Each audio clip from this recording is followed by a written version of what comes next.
నిన్నటి రోజున జమ్మూ అండ్ కాశ్మీర్లో పెహల్గామాలో జరిగినటువంటి సంఘటన భారతదేశమే కాదు యావత్ ప్రపంచ దేశంలోనే ఏ విధంగా అందరూ మనసు అందరూ ఏ విధంగా బాధపడిందో అందరికీ తెలిసిన విషయమే.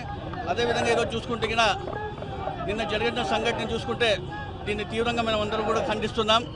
టూరిస్టుల పైన పెహల్గాంలో ఏ విధంగా అయితే టెర్రరిస్టులు అందరూ కూడా అటాక్ చేసి వాళ్ళకి కాల్చి చంపిన సంఘటన కూడా దాన్ని తీవ్రంగా మేమందరూ ఖండిస్తున్నాం.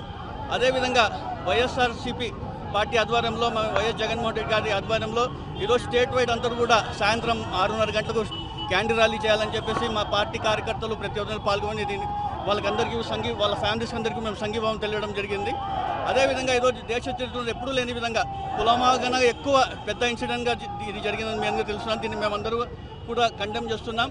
మరీ ముఖ్యంగా నైబరింగ్ కంట్రీస్ నుంచి మన మాతృభూమికి వచ్చి వీళ్ళందరూ కూడా ఏ విధంగా టూరిస్టుల పైన ఈ విధంగా దాడి చేస్తుంటే కూడా ఏ విధంగా మనం అందరూ కూడా ఉన్నాం కూడా ఒకసారి గమనించాలి. అదేవిధంగా కేంద్ర ప్రభుత్వం ఎవరైతే చనిపోయినారో 26 మంది వాళ్ళకి, అదేవిధంగా ఎవరైతే గాయపడినారో 20 మంది వాళ్ళకందరికీ కూడా ఆర్థిక సాయం అందించి ఫ్యామిలీస్ అన్ని కూడా అండగా నిలిచాలని నేను తెలియజేసుకుంటున్నాను.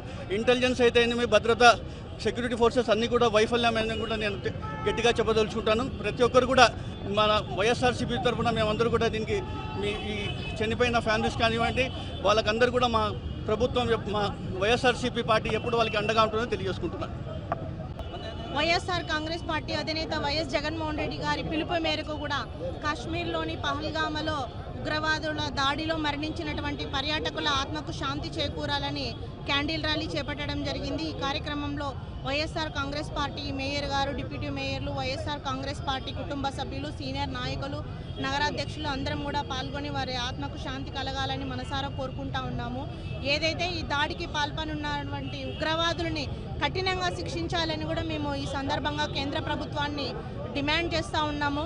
తర్వాత ఇటువంటివి పునరావృతం కాకుండా పటిష్టమైనటువంటి చర్యలు చేపట్టి ఆ ఉగ్రవాదులను నడి రోడ్డుపైనే ఉరిశిక్ష తీసి వాళ్ళకు కఠినంగా శిక్షించాలని కూడా ఈ సందర్భంగా మేమందరం కూడా డిమాండ్ చేస్తూ ఉన్నాము. అలాగే ఉగ్రవాదుల దాడిలో మరణించినటువంటి వారి కుటుంబాలకు ఆర్థిక సాయం అందించాలని, అలాగే వాళ్ళ కుటుంబ సభ్యులకు ఆ భగవంతుడు ఆత్మస్థైర్యాన్ని కలిగించాలని కూడా ఈ సందర్భంగా కోరుకుంటా ఉన్నాము. Okay.